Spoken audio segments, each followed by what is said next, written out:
Dios es muy, muy bueno. Y es por Él que hoy podemos estar aquí reunidos esta noche.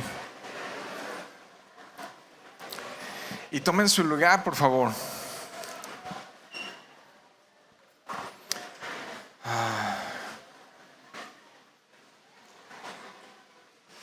Si estás aquí visitándonos, si estás de visita aquí en Mérida, qué gusto que estés conociendo estas tierras mayas.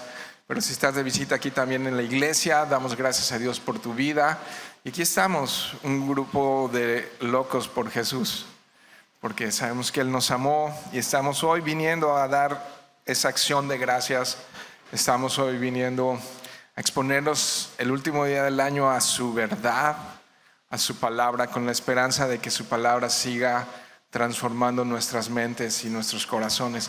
Así es que voy a hacer otra oración nuevamente. Te invito a que inclines tu rostro, cierres tus ojos para no distraerte y podamos orar y decirle: Dios, gracias nuevamente. Lo hemos dicho durante los cantos en oración y otra vez, Señor, gracias, porque es por tu misericordia, Señor. Es por quién eres tú y no por quién somos nosotros que podemos estar hoy aquí, Señor, entonando estos cantos de adoración a ti y pretendiendo, Señor, que más allá de los cantos nuestras vidas te adoren a ti, Señor. Ese es el deseo de nuestro corazón, Padre, que nuestras vidas sean un sacrificio vivo, santo y agradable a ti, mi Dios. Y aquí estamos, mi Señor. Aquí estamos una vez más exponiéndonos a tu voz, a tu palabra, Señor, y esperando en ti, Señor. Háblanos, Señor. Aquí estamos en el nombre de Jesús. Amén. Espero que hayas tenido una Navidad muy, muy bendecida. Hoy, pues, es el último día del año. Y creo que es una excelente y magnífica oportunidad para que hoy podamos un poquito mirar hacia atrás, echar una miradita hacia atrás y reflexionar y preguntarnos, cada uno de nosotros, preguntarnos cómo fue el camino en el que anduvimos este año, por dónde anduvimos caminando, por dónde anduvimos pisando, y que podamos orar también juntos, que podamos al final de esta reunión, antes de irnos a nuestras casas, a seguir pasando un tiempo en familia, podamos hoy buscar la voluntad de Dios para el año siguiente, preguntarle a Él cuáles son tus planes, cuáles son tus sueños, qué es lo que tú quieres poner en mi corazón, ¿no? Es interesante porque, bueno, nosotros estamos en un calendario, vamos a ponerlo así en términos muy simples, occidental, pero hay otros calendarios en el mundo, ¿verdad? El calendario chino, el calendario oriental, etcétera. Pero bueno, para Dios es un día más dentro de toda su creación, pero para nosotros es, y puede ser como una parada en el camino, como que algo termina y algo comienza, ¿no? Mañana va a seguir saliendo el sol igual que todos los días, y Dios, el Dios al cual adoramos, va a seguir sentado en su trono, reinando y gobernando con todo poder y con toda autoridad. Eso no cambia con una fecha de calendario.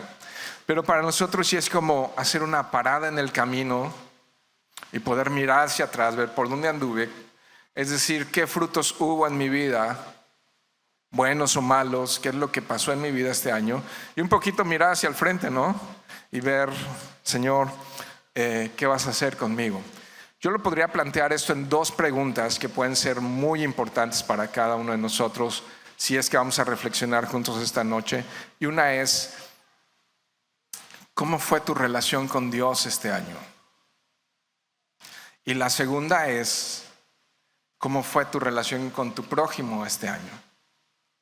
Con las personas que te rodearon este año, ¿no? ¿Cómo fue tu relación con Dios y cómo fue tu relación con tu prójimo? Yo creo firmemente que estas dos preguntas, y miren las palabras grandotas que voy a usar, evalúan el éxito o el fracaso en nuestras vidas. Depende de nuestra relación con Dios y mucho tiene que ver esa relación que tenemos celestial y divina en qué ocurre en lo horizontal, en nuestra relación con nuestro prójimo, con las personas que nos rodean, ¿no? Entonces, seguro que hubo muchas acciones, muchas actividades, muchas cosas que hiciste. Saliste a picar piedra, saliste a trabajar el campo. Y si saliste a trabajar el campo, lo estoy diciendo de una manera no literal. Algunos puede ser que lo hicieron literal, pero como una simple analogía, ¿qué frutos cosechaste? ¿Qué es lo que cosechaste este año de lo que saliste a sembrar? ¿No? Esa pregunta al primero que se la hago es a mí mismo. ¿Cómo fueron los frutos? ¿Fueron buenos o fueron malos? ¿No? ¿Cuáles son los frutos que puedes observar en tu vida? Y de repente uno dice, ok, esto, aquello, esto otro también. Y probablemente hubo de todo. Probablemente hubo un poco de todo, ¿no? Frutos buenos y frutos malos. Así que déjame ir un poquito más allá y preguntarte seriamente, ¿cuál es el propósito por el cual vives? ¿Cuál es la razón de tu existir? ¿Qué es lo que mueve tu corazón?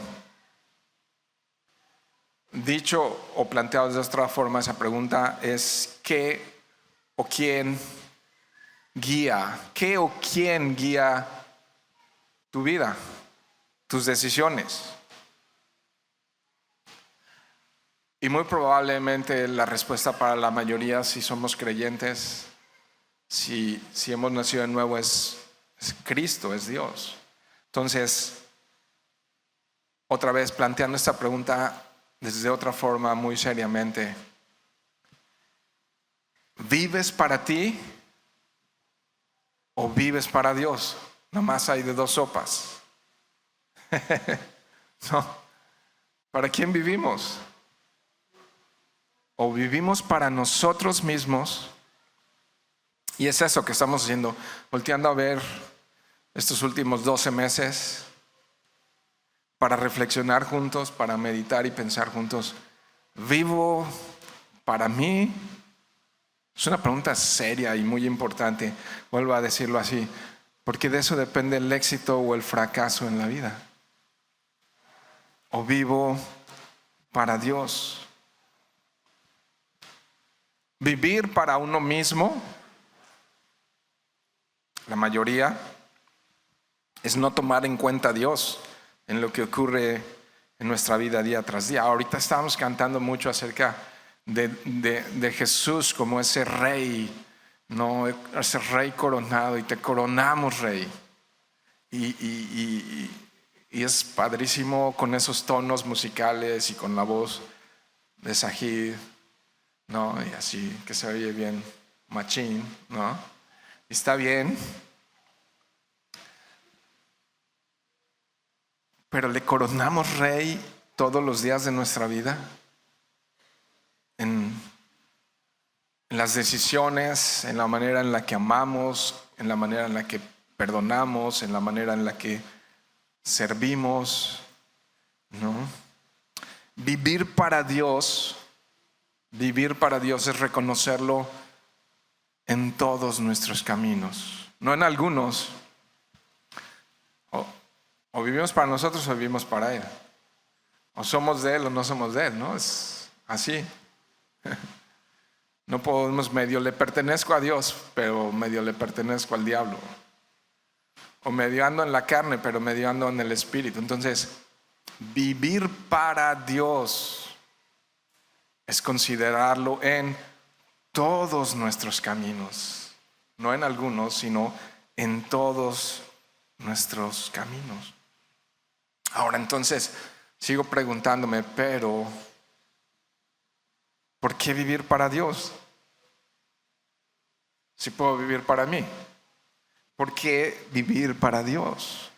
Y la respuesta para muchos que hemos creído el Evangelio, que hemos entendido y aceptado a Jesús como nuestro Señor y Salvador, es porque hemos, juntamente con creer en Él como nuestro Salvador y Señor, hemos aceptado el plan de Dios para nuestras vidas. ¿no? ¿Cuál es el plan de Dios para mi vida? ¿Cuál es el plan de Dios para... Y ya sea 2022, 23, 24, con pandemia, sin pandemia, ¿cuál es el plan de Dios para mi vida? Es aceptar su plan y su propósito en mi vida. ¿Por qué vivir para Dios? Porque es la mejor noticia que he recibido. ¿Por qué vivir para Él? Porque sus planes para mi vida son planes de bien y no de mal, ¿no? Y ya oraban hace un momento, y a pesar de lo que haya sucedido este año y de las pruebas y de las dificultades, aun cuando los planes de Dios signifique cruzar por desiertos, aun cuando seguir los planes de Dios signifique cruzar por valle de sombra de muerte, ¿no dice así el Salmo 23? Y seguimos siendo ovejas de Él y sigue teniendo cuidado de nosotros, aun cuando mi fe, dice el Nuevo Testamento, sea probada por fuego. Es parte de los planes de Dios. Si tienes una Biblia, háblela por favor en Habacuc capítulo 3. Aun cuando no haya fruto en el campo, aun cuando no haya animales en los corrales, es aceptar el plan y la voluntad de Dios, que dice Romanos que cuando vivimos en su plan podemos comprobar que su voluntad es buena, ¿qué más? Agradable y es perfecta. Aún a pesar de los desiertos, aún a pesar de las pruebas de fuego, ¿no? Habacuc, ¿estás allí? Ok, dice Habacuc 3:17, con eso cierra: aunque la higuera no florezca, ni las vides haya frutos, aunque falte el producto del olivo, y los labrados no den mantenimiento, y las ovejas sean quitadas de la majada, y no haya vacas en los corrales, con todo, ¿qué dice? Yo me alegraré en Jehová, y me gozaré, y me gozaré, y me gozaré, y me gozaré en el Dios de mi salvación. ¿Quién es el Dios de nuestra salvación? Es Jesús. Y aún allí gozarnos. Aún allí gozarnos. ¿Cómo puede alguien pensar así como este profeta? ¿Cómo alguien puede llegar a estas conclusiones en la vida? Cuando todos estamos a veces en otro canal, yo creo que es solo alguien que ha experimentado lo que cantábamos hace un momento, la bondad de Dios. Increíble esa canción, a mí me ha ministrado mucho esa letra, porque me hace pensar la fidelidad de Dios y cómo Él me ha perseguido y cómo Él no me ha soltado y cómo Él me tiene atrapado en su mano y nadie me puede arrebatar de Él por su puritita bondad. Entonces solo alguien que ha experimentado la bondad de Dios puede vivir con la suprema meta de vivir para darle gloria a Él. A pesar de, solo alguien que ha recibido la misericordia de Dios, alguien que se sabe perdonado por gracia, puede vivir todos los días de su vida adorándole como un verdadero adorador. ¿Por qué adorarle? ¿Por qué vivir de esta manera? Porque Él ha sido misericordioso. Porque Él ha sido, a pesar de mí, Él ha sido misericordioso. Escuchen esto, porque voy a abundar un poco más en esta expresión. Solo alguien que le conoce, solo alguien que le conoce, que ha tenido ya un encuentro personal con Dios, solamente alguien que sabe quién es Dios puede decir: para mí el vivir es Cristo y el morir es ganancia. ¿No tuvo un encuentro? ¿No conoció Pablo a Jesús? ¿No tuvo un encuentro y cayó rendido a sus pies? Y Saulo, Saulo, ¿por qué me persigues? Y en ese momento, ¡fum!, hubo un cambio, un switcheo en su vida. Y entonces decía: ahora para mí el vivir, escucha esto, cristiano, el vivir es Cristo. El vivir es Cristo. Solo alguien que que le conoce. Ahora, muchos de ustedes conocen Romanos capítulo 12, verso 1. Los que le conocen a Jesús, sus vidas son, como lo describe Romanos 12:1, sus vidas son un sacrificio diario a Dios. ¿Qué dice? Vamos a leer Romanos 12:1. Si puedes, leámoslo juntos. Así que, hermanos, os ruego por las misericordias de Dios que presentéis vuestros cuerpos en sacrificio vivo, santo, agradable a Dios, que es vuestro culto racional. ¿Qué es esa expresión extraña de culto racional, no? Es adorar, alabar a Dios de manera inteligente, de manera entendible. ¿Qué es eso?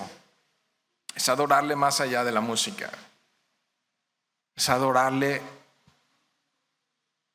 siendo un sacrificio para Él agradable, haciendo su voluntad todos los días. Fíjense que es interesante este Romanos 12:1, porque es parte por completo uno de los libros más completos en doctrina de toda la Biblia, que es el libro de Romanos. Los primeros 11 capítulos de Romanos hablan de pura doctrina. Si tú quieres conocer todas las doctrinas cristianas, lee Romanos en sus primeros 11 capítulos. Ahí está toda la doctrina cristiana. Todo lo que los cristianos creemos está en Romanos capítulo 1 al 11.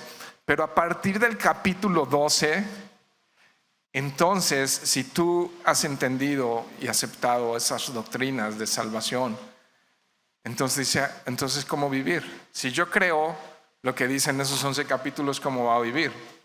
Y entonces si ves cómo comienza este 12:1, empieza con una conclusión. Por eso dice, así que, os ruego, ¿por qué? Por las misericordias de Dios. Entonces, ¿qué es importantísimo aquí? Si yo quiero vivir de esta manera, dar ese fruto y vivir de esa manera, yo tengo que conocer la misericordia de Dios, si no lo demás va a ser bla, bla, bla. ¿Conoces? La pregunta es, ¿conoces al Dios misericordioso? Y mira para dónde voy, y más al rato, más adelantito, espero no tardar más antes de que se enfríe la cena y eso. La pregunta es, ¿conoces al Dios misericordioso? Esa es la gran diferencia de cómo vivir.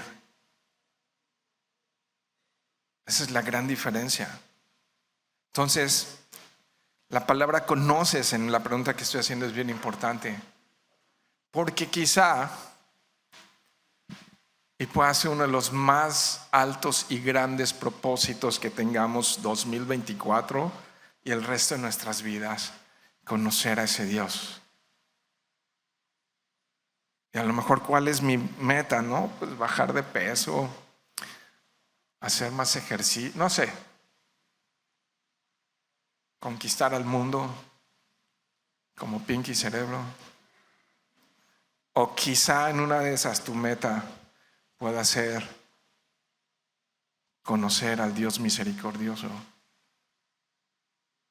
Conocerlo de manera íntima y personal. De tal manera que todo lo que ocurra en tu vida gira en torno, que para ti el vivir sea Cristo. Gira en torno, cómo ser padre, cómo ser esposo, cómo trabajar, cómo manejar las finanzas, cómo cuidar mi cuerpo, cómo servir, cómo perdonar, cómo amar. Puede estar gobernado por el conocimiento de un Dios misericordioso. Pero si no le conozco, es imposible. Es imposible. ¿Se acuerdan esa conversión de Pablo? Saulo a Pablo, ¿qué vio? Una luz que lo deslumbró, ¿no? ¿Qué vio? Un destello de su gloria. ¿Qué vio Juan, Pedro y Jacobo en el monte de la transfiguración? Un destello de su gloria. ¿Qué vio Moisés en el Sinaí? Un destello de su gloria. Y eso transformó todo. Pues ya decir, está loco Moisés, está loco Pedro, Pablo, Jacobo y los otros, está loco Pablo.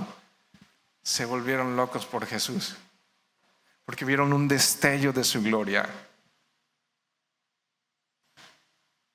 ¿Qué significa eso?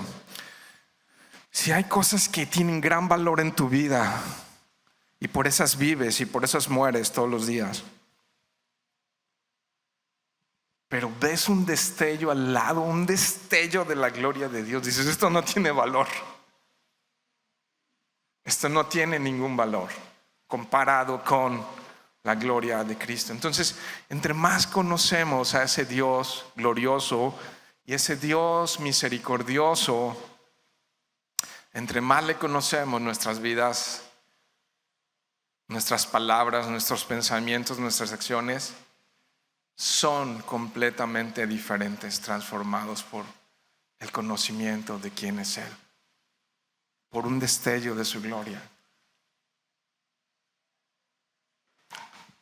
Un momento vamos a tener algunas ideas de cómo conocerle más a Él, pero ve conmigo, yo encontré un capítulo, Nehemías capítulo 9, abran sus Biblias, vamos a cerrar el año leyendo mucha Biblia.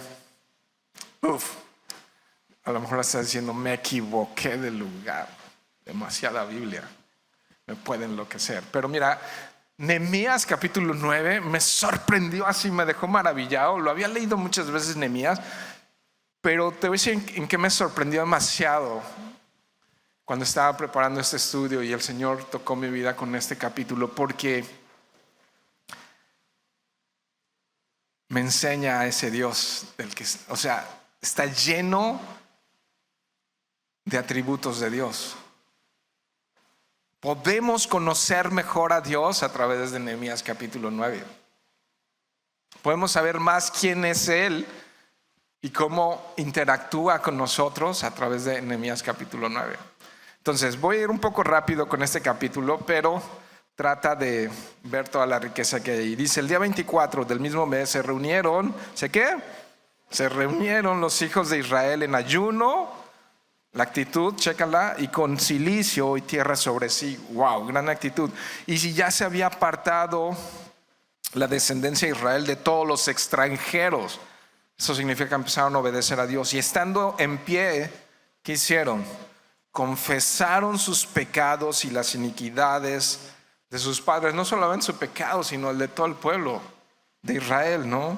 O sea, sí, checa esto. ¿Qué sucedió ahí? Estaban congregados y estaban decididos a volverse a Dios. Eso se llama arrepentimiento.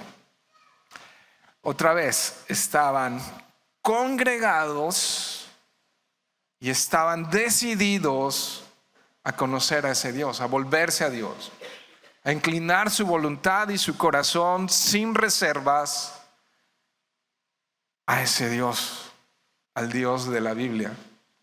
Ok, sigamos. Verso 3. Y puestos de pie en su lugar, todo estaba impregnado de una actitud increíblemente buena. Leyeron el libro de la ley de Jehová, su Dios.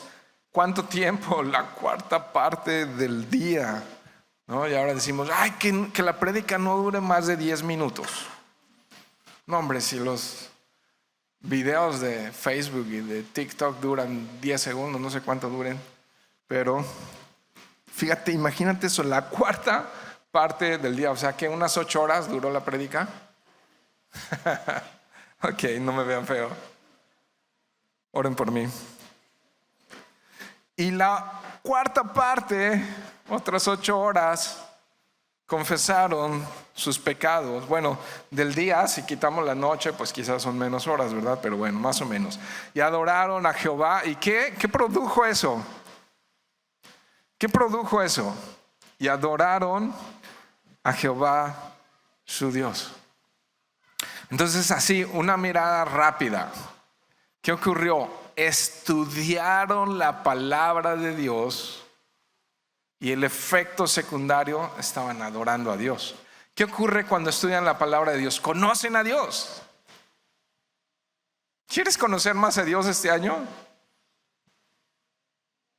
Necesitas sumergirte más en el libro que lo describe página por página, en el libro que revela a nuestro Salvador página por página.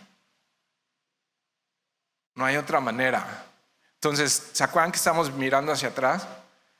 ¿Cómo estuvo tu comunión con la palabra de Dios este año? ¿Qué tanto hubo de la palabra de Dios en tu vida este año? ¿Qué tanto meditaste? ¿Qué tanto dices, conozco mejor a Dios porque me expuse a su verdad y ahora sé más cómo es Él? Y entonces eso es increíble. El conocimiento de Dios produjo alabanzas. Verdaderos adoradores, le diría Jesús a la mujer samaritana, ¿no? Verdaderos adoradores que le adoran en espíritu y en verdad. ¿Puedes checar cómo termina ese verso 3? Y adoraron a Jehová su Dios. Y adoraron a Jehová su Dios. Verso 4 me dice: luego se levantaron sobre la grada los levitas, Jesúa, Bani, Cadmiel, Sebanías, Buni, Serabías, Bani y Kenani, y clamaron en voz alta a Jehová su Dios. Esos que están orando avivadamente. Yo, una de las cosas que oraba esta mañana con mi esposa, bueno, la oraba ella y yo me apropié de su oración, porque decía que podamos vivir una vida apasionada por ti. Estos están orando con pasión, no así como 1, 2, 3 por mí y por todos mis compañeros, gracias por los alimentos, amén. Están orando con pasión, lo puedes percibir. Y dijeron los levitas: Jesúa, Cadmiel, Bani, Jesabnías, Serebías, Jodías, Sebanías y Petaías. Estos están ahí los nombres como para que tengamos cómo ponerle a nuestros hijos el próximo. No. Levantaos, o sea, fíjate, son inspirados y ahora están inspirando a otros. Levantaos, bendecid a Jehová vuestro Dios desde la eternidad hasta la eternidad. Y bendígase el nombre tuyo, glorioso y alto sobre toda bendición y alabanza. O sea, el conocimiento de Dios empezó a producir eso en sus vidas. El conocimiento de Dios produjo esto y ellos empiezan a contagiar a otros. Adoren a Dios desde la eternidad y hasta la eternidad. Verso 6: tú solo eres Jehová, tú hiciste los cielos y los cielos de los cielos con todo ese ejército, la tierra y todo lo que está en ella, los mares y todo lo que hay en ellos, y vivificas todas estas cosas, y los ejércitos de los cielos te adoran. Un tremendo entendimiento. Y saben, lo que están reconociendo aquí es: no nos hicimos nosotros a nosotros mismos. Hay un Dios sobre toda la creación. Están reconociendo que Dios es quien les creó y quien creó todo lo que conocemos y quien creó todo lo que miramos y entendemos. Este conocimiento cambió sus vidas. Pero además date cuenta que aquí ya están haciendo de este reconocimiento una oración. Porque no es como algunos piensan, simplemente Dios nos creó y abandonó la creación y se fue y ya nos abandonó en el universo y está, Dios ya ha de estar en otra galaxia. No, el Dios de la Biblia es un Dios cercano con el cual puedes hablar. Y Él responde y Él escucha. Y entonces ellos ya están en un diálogo. Ya están siendo personas que no solamente estudiaron, sino que ahora están orando. Tú eres, verso 7, oh Jehová, el Dios que escogiste a Abraham y lo sacaste desde Ur de los Caldeos y le pusiste el nombre a Abraham y hallaste fiel su corazón delante de ti e hiciste pacto con él para darle la tierra del Cananeo, del Eteo, del Amorreo, del Fereceo, del Jebuseo y del Gergeseo, para darla a su descendencia, y cumpliste tu palabra porque eres justo. Le prometiste cosas a Abraham, que después fue Abraham, y sabes, y lo cumpliste. ¿Te das cuenta de lo que está ocurriendo aquí? Ahora le están reconociendo como un cumplidor de promesas, pero también como un Dios justo. Te dije que Nehemías 9 nos enseña quién es Dios. Está revelando quién es Dios. Ahora lo están reconociendo como un Dios que cumple promesas y un Dios que es justo. Es decir, es recto. Es decir, es santo, santo, santo. Porque a veces solamente pensamos que a Dios así como, Dios es re buena onda. Pero es un Dios justo y un Dios santo. Y este conocimiento, esta mención de que eres justo en el verso 8, así termina, es algo que produjo temor en ellos. Es decir, produjo santidad en ellos. ¿Anhelas vivir una vida más santa cada día? Necesitas que el temor de Dios te dirija. Y sabes, una manera de crecer en el temor de Dios que produce sabiduría en nuestras vidas es exponernos a la palabra de Dios. Cuando tú ves a ese Dios misericordioso, pero también a ese Dios justo, vives en una doctrina balanceada, en una sana doctrina, cuando es Dios revelándose a través de su escritura. Ahora el verso 9 dice: y miraste la aflicción de nuestros padres en Egipto y oíste el clamor de ellos en el Mar Rojo. Fíjate cómo oye Dios, y Dios sabe y Dios conoce. Existen señales, wow, poderoso, y maravillas contra Faraón, contra todos sus siervos y contra todo el pueblo de su tierra, porque sabías que habían procedido con soberbia contra ellos y te hiciste nombre grande como en este día, ¿no? Entonces, ¿cómo están conociendo a Dios? Como un Dios que redime a los oprimidos, pero como un Dios que conoce las aflicciones, que conoce el dolor, que conoce las pruebas. Él ya sabe de antemano las pruebas que yo voy a pasar este año. Yo ni idea. Y a veces sí lloro porque me pongan una inyección, imagínense. Pero Él sí. Y su provisión para cada prueba y para cada dificultad incluye su fidelidad, su misericordia, su gracia y todos los elementos que necesite para no quedarme ahogado en medio del mar. Ese es el Dios de Abraham, de Isaac y de Jacob. Ese es el Dios de Nehemías y de Esdras. Ese es el Dios que cuando abrieron la Biblia se quedaron maravillados. Verso 11: dividiste el mar delante de ellos y pasaron por medio de él en seco, y a sus perseguidores echaste en las profundidades, como una piedra en profundas aguas, ¿no? O sea, están reconociendo aquí a un Dios poderoso. Verso 12: con columna de nube los guiaste de día y con columna de fuego de noche para alumbrarles el camino por donde habían de ir. Todo esto me está hablando de ese Dios. Estamos conociendo más a Dios o recordando más cómo es Dios a través de este capítulo. ¿Qué está diciéndonos aquí? Que es un Dios que guía. Otra vez, que es un Dios que acompaña y que es un Dios cercano. ¿Sabes qué dijo Jesús? Yo voy a estar con ustedes todos los días hasta el fin del mundo. Y Él no es hijo de hombre para que mienta, ni hijo de hombre para que se arrepienta. Él dijo y Él hará. Y Él prometió estar con nosotros. Y se manifiesta a través de su palabra, y se manifiesta a través de su Santo Espíritu, y se manifiesta a través de su iglesia, porque su iglesia es su cuerpo. Es su cuerpo, ¿no? Ese es el Dios que sabe, el Dios que conoce, el Dios que nos conoce por nombre, el Dios que conoce cada uno de nuestros cabellos. Verso 13: y sobre el monte de Sinaí descendiste y hablaste con ellos desde el cielo y les diste juicios rectos, leyes verdaderas y estatutos y mandamientos buenos, y les ordenaste el día del reposo santo para ti, y por la mano de Moisés tu siervo les prescribiste mandamientos, estatutos y la ley. Entonces, un Dios que se comunica, pero un Dios también que comunica su voluntad. No voy a abundar en eso, pero verso 15: Les diste pan del cielo en su hambre. En su sed les sacaste aguas de la peña. Y les dijiste que entrasen a poseer la tierra por la cual alzaste tu mano y juraste que se las darías. ¿Cómo describe a Dios? ¿No es maravilloso?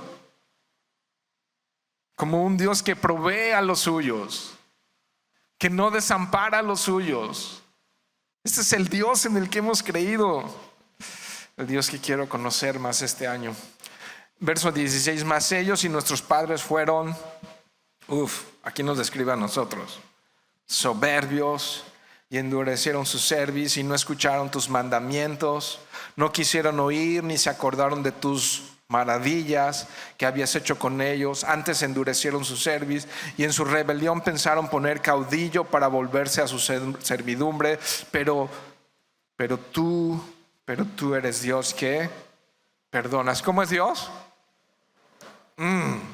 Clemente y piadoso, tardo para la ira y grande en misericordia, porque no los abandonaste. ¿Te acuerdas? Romanos 12:1 que decía, por las misericordias de Dios. Entonces, cuando conoces la misericordia de Dios, quieres presentarte como un sacrificio vivo, santo y agradable a Dios. Entonces están reconociendo a ese Dios. Además, cuando hicieron para sí becerro de fundición y dieron y dijeron, este es tu Dios que te hizo subir de Egipto, y cometieron grandes abominaciones, tú con todo, por tus muchas misericordias. ¿Por qué? Por tus muchas misericordias no los abandonaste en el desierto. Wow. Así fue mi Dios este año. Así fue. La columna de nube no se apartó de ellos de día para guiarlos por el camino, ni de noche la columna de fuego para alumbrarles por el camino por el cual habían de ir, ¿no? Entonces puedes ver aquí un Dios fiel y misericordioso. ¿Lo puedes ver? ¿Y lo has visto? De eso cantábamos hace un momento cuando hablábamos de la bondad de Dios, ¿no? Y así estamos queriendo hacer lo mismo y Él nos persigue y no nos suelta y no nos deja ir. Este es el Dios en el cual creo, al que quiero servir hasta mi último aliento y al que deseo conocer cada día más de mi vida. Dice el 20, vamos al 20. Y enviaste tu buen espíritu para enseñarles, y maestro y espíritu, y no retiraste tu maná de su boca, proveedor, y agua les diste para su sed. Los sustenta 40 años en el desierto, de ninguna cosa tuvieron necesidad. O sea, ellos decían, ok, me falta la moto, la Harley, ¿no? Y me faltan las vacaciones en los Emiratos Árabes. ¿Y qué más me falta? ¿No? Y una casa con vista al lago y esas cosas. No les faltó nada en el desierto. En todo lo que representa el desierto, sobrevivieron y sobrevivieron bien. Y estaba allí Dios. Nada, es que a veces decimos, me falta esto, me falta el otro. Ok, verso 22, y les diste reinos y pueblos, y los repartiste por distritos, y poseyeron la tierra de Sehón, la tierra del rey de Hesbón, y la tierra de Og, rey de Basán, ¿no? Entonces un Dios bueno, un Dios que provee, un Dios guerrero, un Dios que cumple. Verso 23, multiplicaste sus hijos como las estrellas del cielo, y los llevaste a la tierra de la cual habías dicho a sus padres que habían de entrar a poseerla, ¿no? Y hoy creo que la mayoría que lee el conflicto entre los palestinos y a Israel debería de leer esto. Verso 24, y los hijos vinieron y poseyeron la tierra, y humillaste delante de ellos a los moradores del país, a los cananeos, los cuales entregaste en su mano, y a sus reyes y a los pueblos de la tierra, para que hiciesen de ellos como quisieran, y tomaron ciudades fortificadas y tierra fértil, y heredaron casas llenas de todo bien, cisternas hechas, viñas y olivares y muchos árboles frutales. Comieron, se saciaron Y aquí voy a leer despacito. Se deleitaron en tu gran bondad. Eso es lo más maravilloso. Lo más maravilloso que ocurrió con ellos. Sabes, cuando vemos a este Dios, podemos, a pesar de lo que sea, deleitarnos en su bondad. Se deleitaron en su bondad. Ese Dios bueno, ese Dios vivo, ese Dios que protege, ese Dios que provee. Se deleitaron en su bondad. Pero te provocaron a ira y se rebelaron contra ti, dice el 26, ¿no? Otra vez, tú y yo. Y echaron tu ley tras sus espaldas y mataron a tus profetas que protestaban contra ellos para convertirlos a ti. E hicieron grandes abominaciones, ¿no? Está describiendo nuestra infidelidad. Verso 27.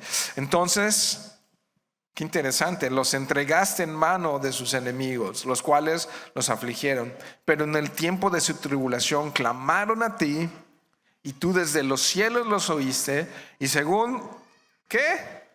Tu gran misericordia les enviaste libertadores para que los salvasen de mano de sus enemigos. Qué interesante el verso 27. Estamos mirando cómo es el Dios en el cual hemos creído. Y sabes, es un Dios que como padre trata con el pecado de sus hijos. Ese Dios justo también trata con nuestro pecado. ¿Puedes ver ahí en ese verso? Es un Dios que nos disciplina, pero que no nos abandona. No nos da el tiro de gracia y nos desecha, nos patea.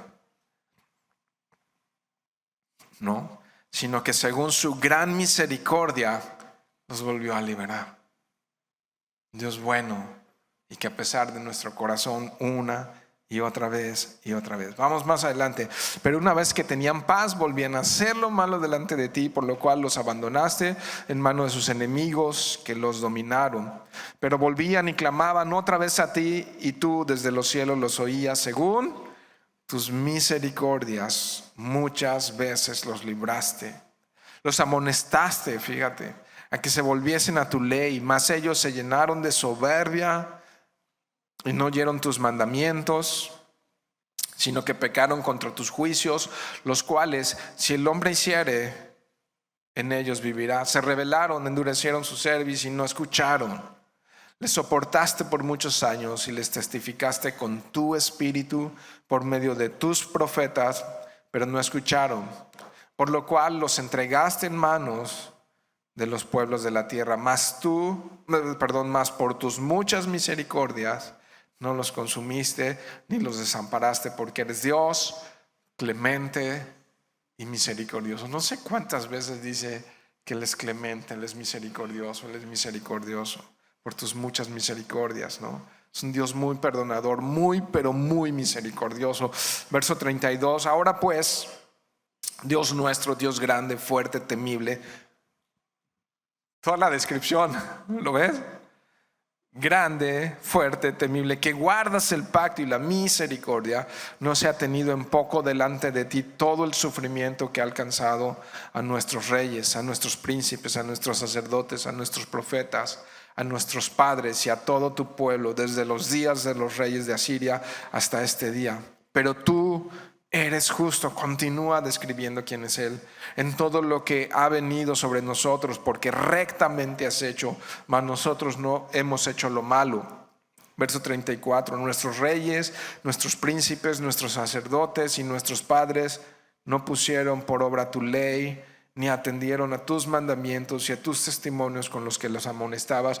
Y ellos en su reino y en tu mucho bien que les diste, y en la tierra espaciosa y fértil que entregaste delante de ellos, no te sirvieron ni se convirtieron de sus malas obras.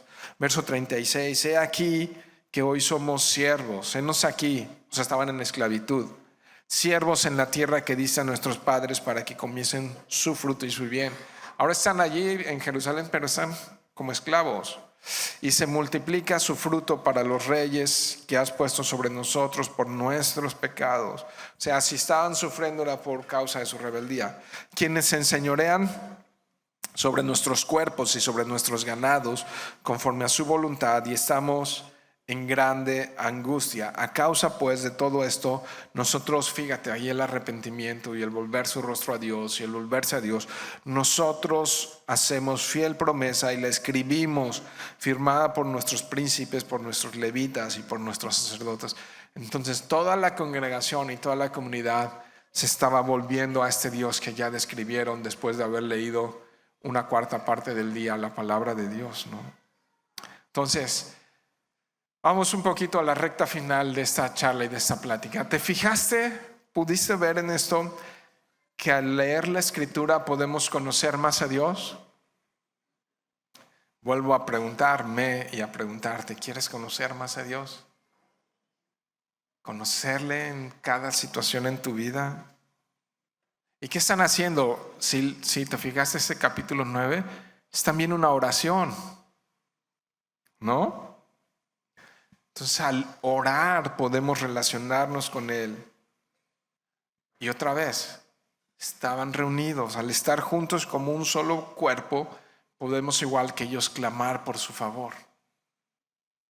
Clamar juntos, Señor, necesitamos que restaures nuestro corazón, que sanes nuestra mente, nuestra vida, que la santifiques, que la purifiques. Señor, necesitamos que sanes nuestras familias, que rompas las cadenas que el pecado ha causado. Señor, necesitamos que trasplantes el corazón de piedra y pongas uno de carne. Señor, necesitamos amar más, necesitamos ser más misericordiosos, más justos, más reales, más fieles. No, es esto. Si no conocemos a este Dios, imposible, no saldrá de nosotros adorarle. No va a salir.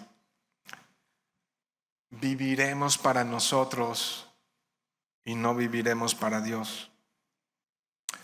Vamos a pasar el año que viene y los años que sean buscando otras cosas menos su favor y su voluntad. Vamos a vivir tratando de hacer nuestros planes y dejar fuera a Dios de nuestros planes. ¿Por qué? Por una razón simple: nuestro propósito no va a ser adorarle.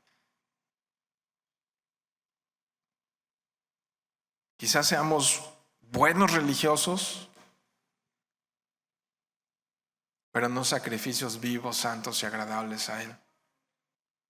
¿Se entiende la expresión?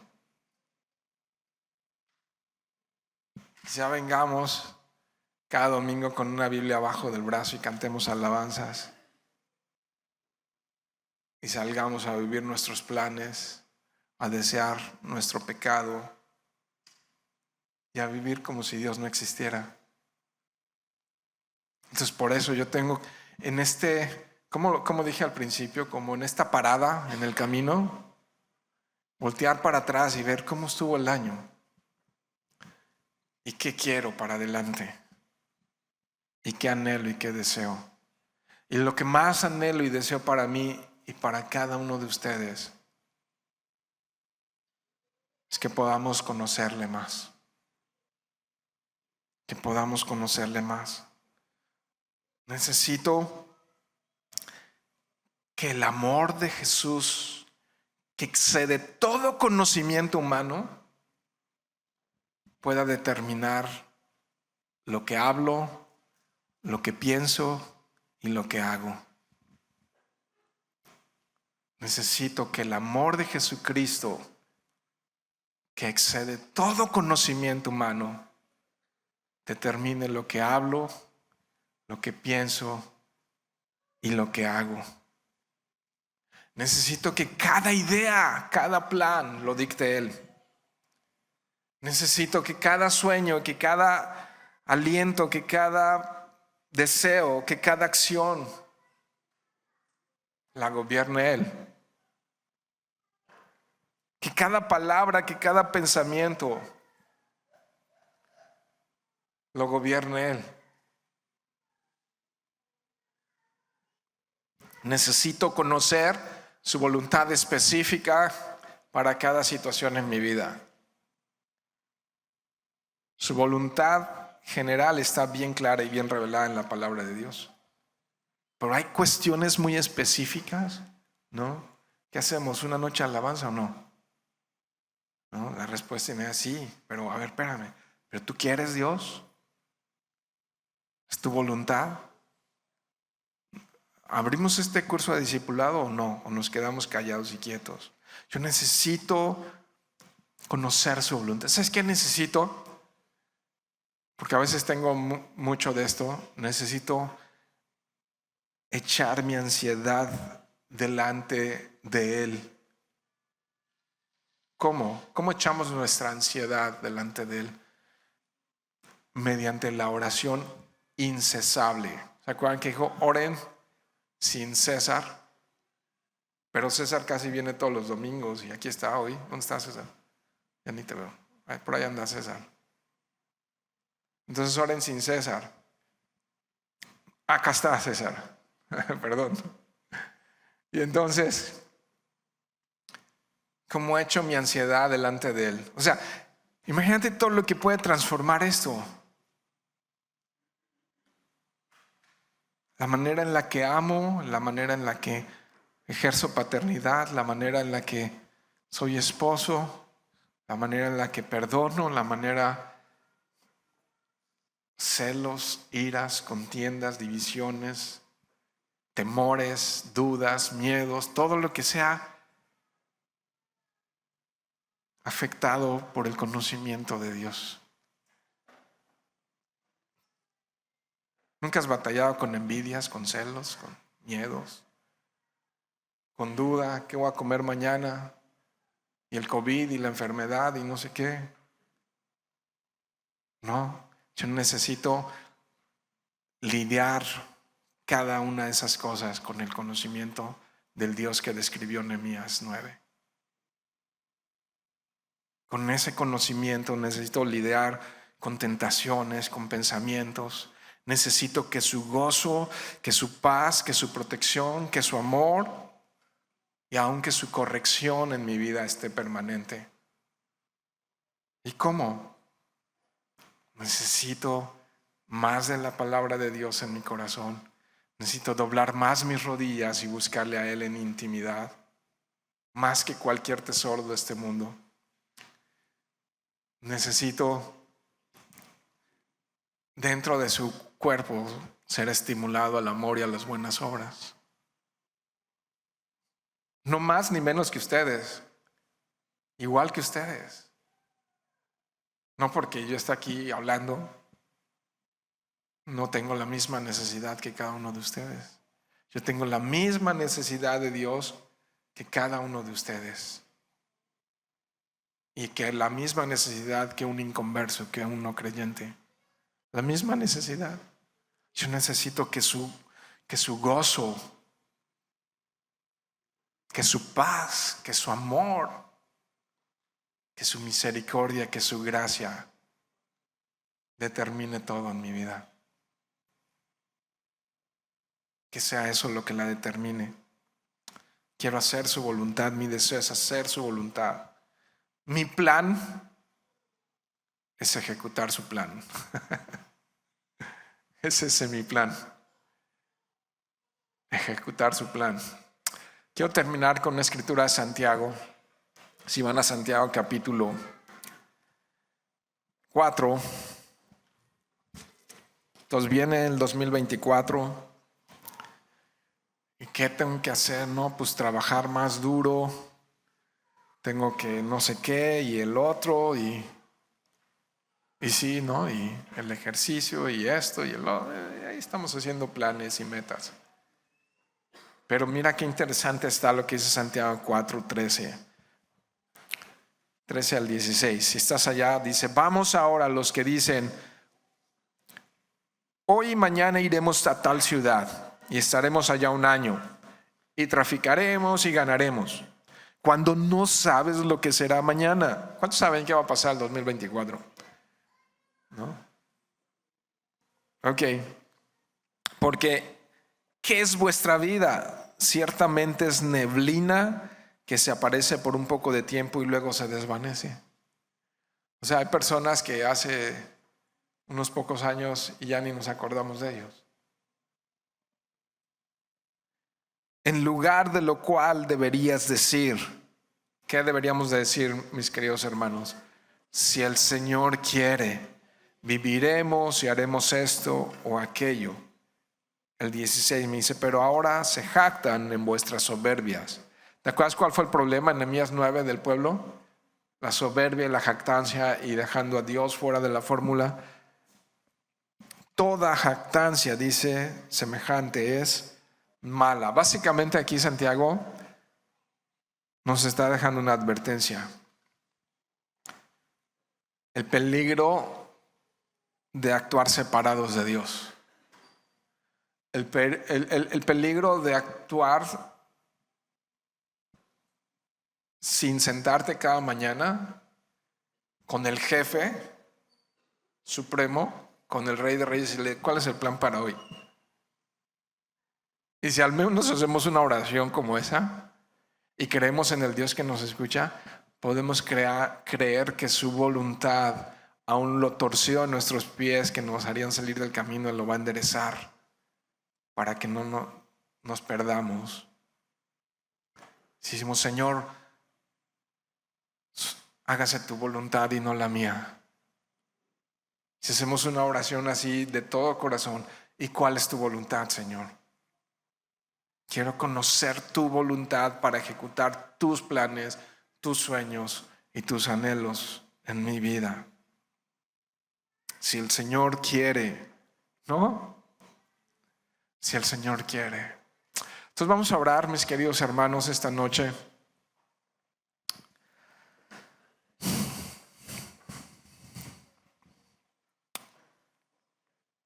Este es el Dios en el que creemos.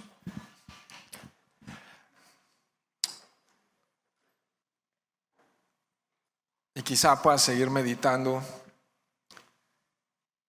por dónde caminé este año y qué es lo que espero de los días siguientes. Y yo quiero orar y te animo a orar con el corazón así, Señor, si algo va a pasar este año es que quiero conocerte más. ¿Sabes? No es que ya le conocemos. Ahí te va esto. Nos va a llevar toda la eternidad conocerle. No le conocemos ya. Nos va a llevar la eternidad conocerle. Entonces, vamos a hacer eso. Vamos a orar y decirle, Señor, que el propósito más grande en mi vida sea conocerte más y más y más. Estoy seguro que si le conoces más, no vas a permanecer igual. No voy a permanecer igual. No vamos a permanecer igual. Lo demás son trabajitos y tareitas de la vida.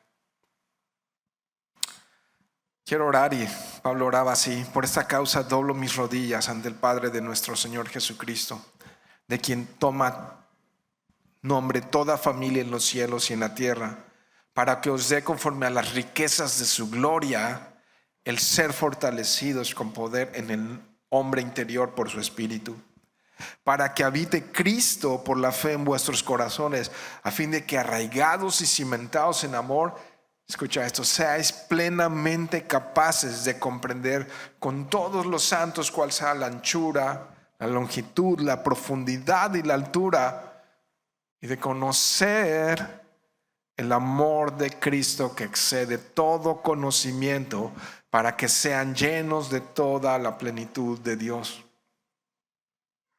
Y aquel que es poderoso para hacer todas las cosas mucho más abundantemente de lo que pedimos o entendemos, según el poder que actúa en nosotros, a Él sea la gloria en la iglesia en Cristo Jesús por todas las edades, por todos los siglos. Amén. ¿Oramos algo así? Padre eterno, aquí estamos, Señor. Te necesitamos, Dios. Y hoy reconocemos, Dios, que muchas veces nos olvidamos de ti, de tus estatutos, de tus mandamientos. Y andamos corriendo a mucha velocidad, queriendo hacer tantas cosas en la vida. Y no buscando tu voluntad, buscando tu rostro. Señor, perdónanos. Te pedimos perdón. Yo, Señor, por los pecados de todos los que estamos aquí, pero también los que no pudieron venir, Señor, esta noche. Y que tú sabes quiénes son ellos. Una vez más, Dios misericordioso, derrama tu misericordia sobre nuestras vidas, Señor. Padre, y que cada día de nuestras vidas el conocerte, un destello de tu gloria, Señor, haga que todos los tesoros de esta tierra pierdan su valor, Señor. Que tú seas, Dios, como el que encontró una perla escondida en un terreno, Señor, y vendió todo lo que tenía y compró ese terreno, esa tierra, Dios, porque sabía que en ese paraje abandonado había un tesoro más grande, Señor. Y aunque el mundo entero, Señor, está apostatando, está negándote, y aunque el mundo entero te dé la espalda, Señor, que tú seas esa perla preciosa, Señor, de gran valor, de gran estima en nuestras vidas. Que quién eres tú, Señor, transforme nuestros pensamientos cada día. Padre, si en algo deberíamos de esforzarnos es en estudiar más tu palabra, porque tú nos hablas a través de ella.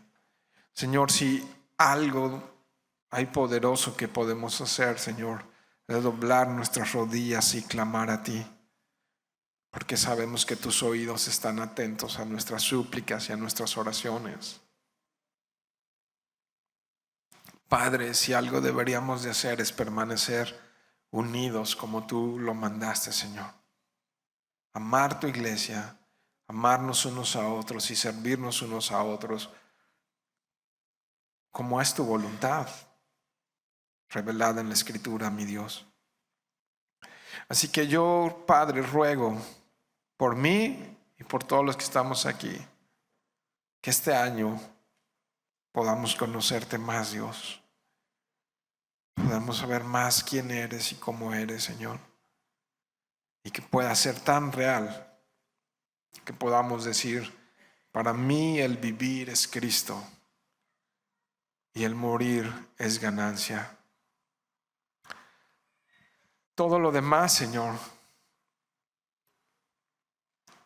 queremos decir como dice Santiago, si tú quieres. Y si no quieres, estaremos contentos, Señor. Y ayúdanos, Señor, a que si en algo nos hemos de gloriar, sea en Cristo. Y que si algo pueda alegrar nuestras almas, seas tú, Señor. Y que si algo pueda calmar y saciar nuestros corazones, sea tu paz. Y si algo pueda gobernar nuestras acciones, sea tu amor, mi Dios.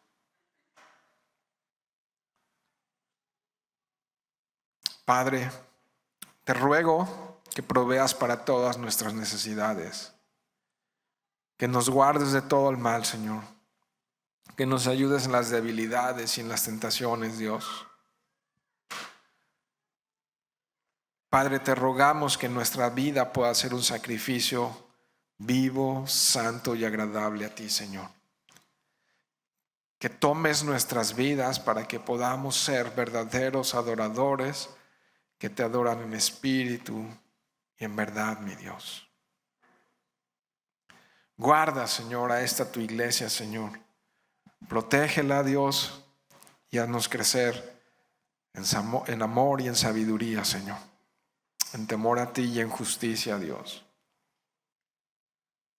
Bendícenos, Señor, como solo tú lo puedes hacer. Y permite, Señor, que podamos ser esas vasijas de barro que salen fuera a proclamar a los que no te conocen las buenas y maravillosas noticias de Jesucristo, Dios. Gracias, mi Señor, en el nombre de Cristo Jesús. Amén.